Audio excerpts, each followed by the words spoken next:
¿Te gustaría hacer un podcast para monetizar a través de Spotify, pero no sabes de qué temas hablar? No te preocupes, una mujer encontró la manera de sacarle provecho a esta aplicación. ¿Cómo? Con los ronquidos de su novio. Moneticé los ronquidos de mi novio. Le hice su cuenta de Spotify, tiene 1221 monthly listeners. Vimos a este muchacho a todas las plataformas.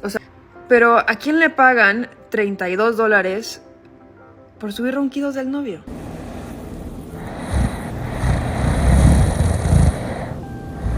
En TikTok reveló cómo es que los ronquidos de su novio le ayudan a sacar un dinerito extra a través de la aplicación de Spotify, así como también Amazon Music, Apple Music, entre otras. Además de redes sociales como Facebook, Instagram y hasta Twitch.